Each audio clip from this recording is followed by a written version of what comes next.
Welcome back to Broken Electronics. I'm Lee, and it's wonderful you could spend some time with me here today.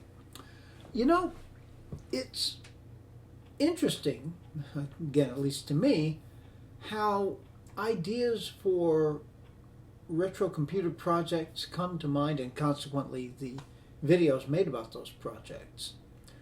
For example, I recently did a couple of videos on my PowerMac G4 MDD, where I put a PCI controller card into it, among some other things. Now,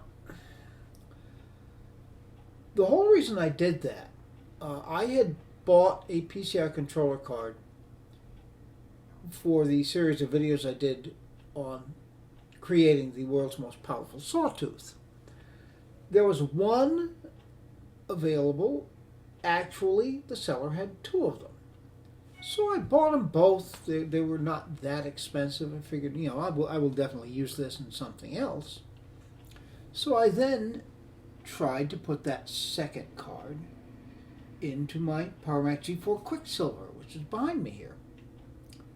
It didn't work. There's a video about that, a fail video trying to do that.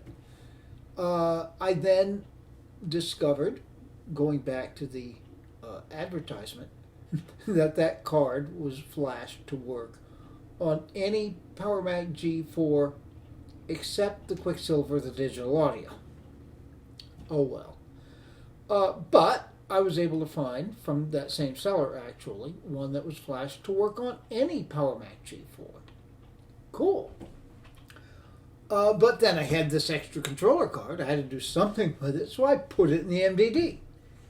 Now, when I opened up the MDD to scope out where it was, because I hadn't done anything with it for quite a while, I just opened up to see, okay, this is where that is, this is where that is, and that's what I need to do. I noticed that the one upgrade I had done to it, other than putting in an SSD, was a FireWire 800 card.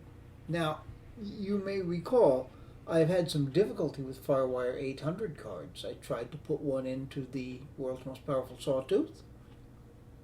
Didn't work. I ended up, in order to complete that project, taking the FireWire 800 card out of the Quicksilver and putting it into the sawtooth. With the mind, well, okay, I'll just get another FireWire 800 card and I will put it in there. And there's a video about that, failing to do that. Now, at this point, I haven't even shot videos about all of them. I've tried at least 3, maybe 4 different FireWire 800 cards in there. None of them deliver anything like FireWire 800 speeds. Now, what I noticed when I opened the MDD was it had a Lacey FireWire 800 card. I happen to have a couple of those. You can see it there, Lacey. And in fact, was pretty sure. Surely I've tried those cards because they've been around here for a while. So I had to run a test. What I did was to see if that card was working in the MDD. So let's take a look at the results of that test. Stay tuned. All right, we have a Lacey FireWire 800 card in this machine. And I know I've been having so much trouble with FireWire 800. I just want to check and see, is this actually delivering FireWire 800 speeds? This documents folder here is about 1.06 gigabytes. Let's see.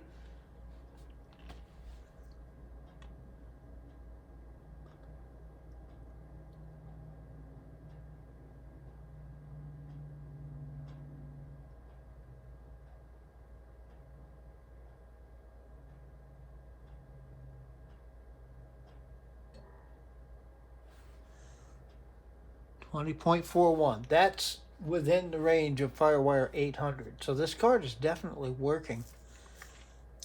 Now let's see, since I have a couple of these cards available, let's see if we can finally get FireWire 800 in the Quicksilver. Stay tuned. Well, obviously it worked.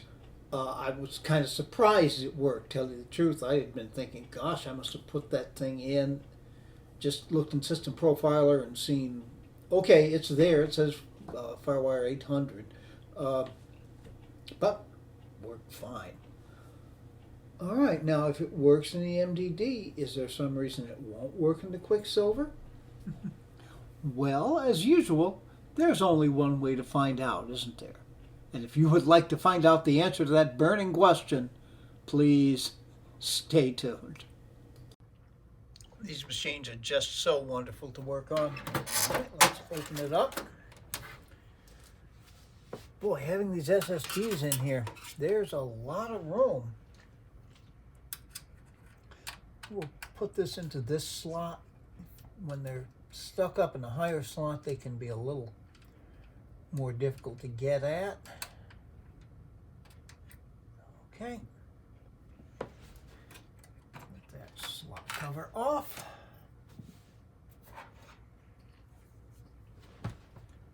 Now, we do have to make sure that we clear the SATA cables. All right, that popped right in quite easily.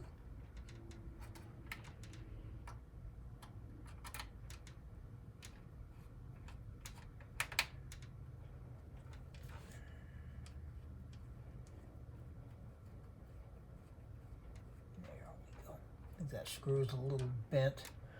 All right, now, you do have to provide power.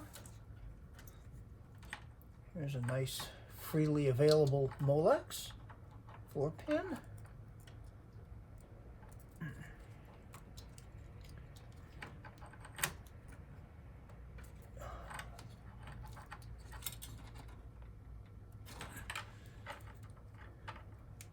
It just doesn't seem to want to go in.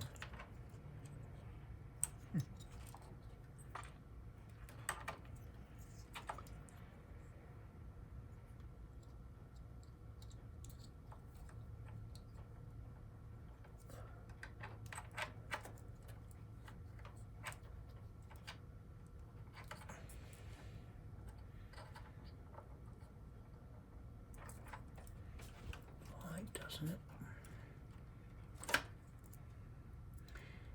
Yeah, you can see it there. I'm sure that it's partially in.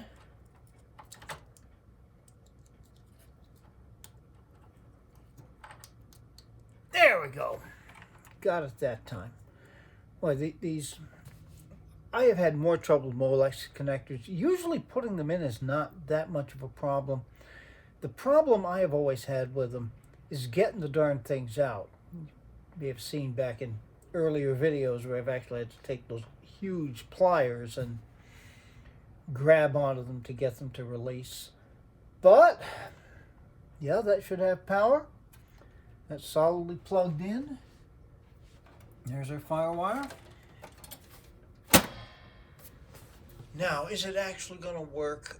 I really, really, really, really hope so, because the last thing I want to do with this poor machine is another failed video, and I'll feel so much better to have restored it to its FireWire glory.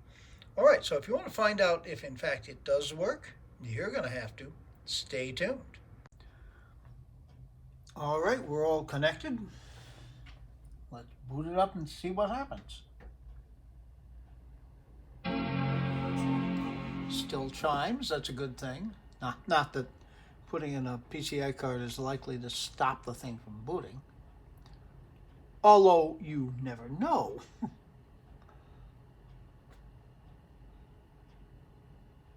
Putting in the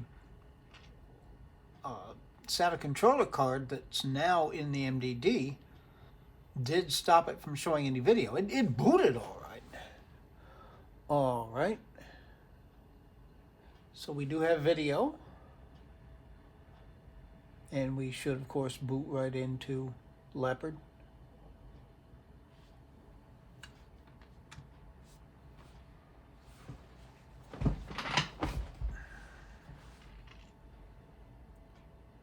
Eventually. Okay, there we go.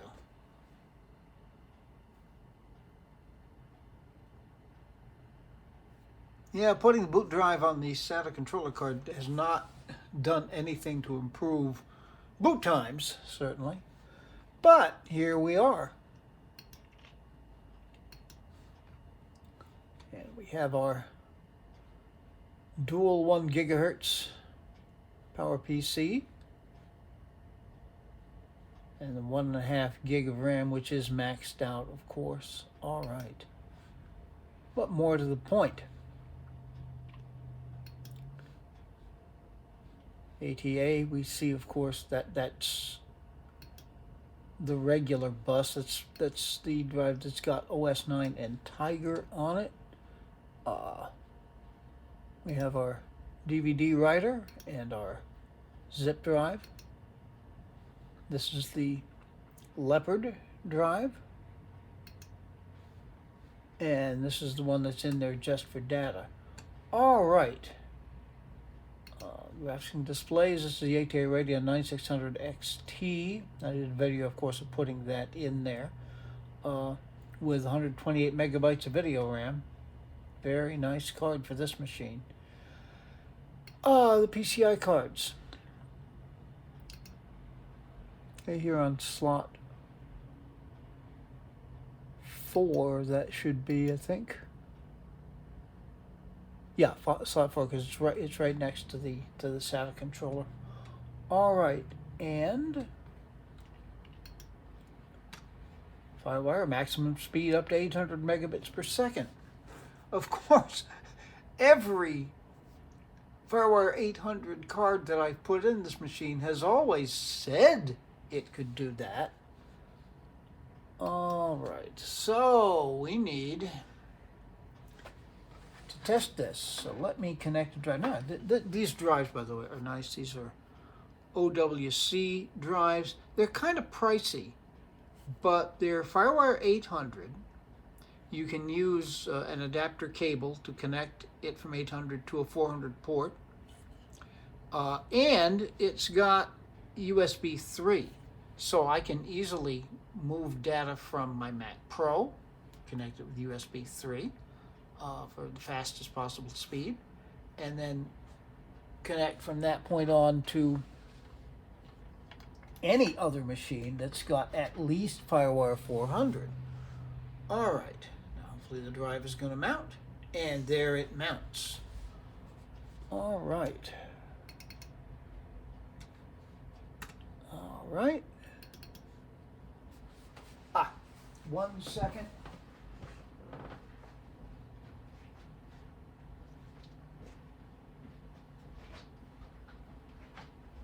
I need to be able to time this, of course. So let's get the timer ready.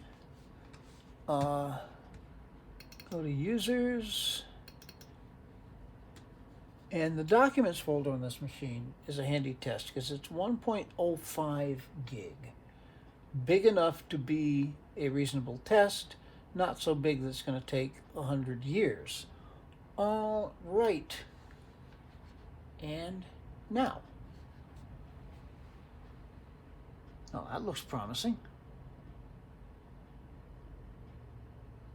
That looks very promising unless it stalls.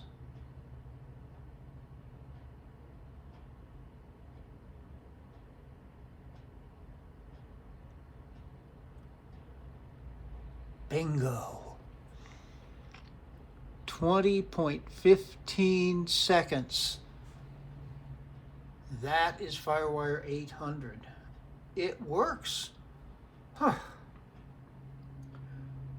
I am so relieved. I had just felt terrible about downgrading this machine in order to upgrade another one, but we now finally have it right back where it belongs now, just so as not to take up unnecessary things here. We'll move that to the trash. We shall empty the trash.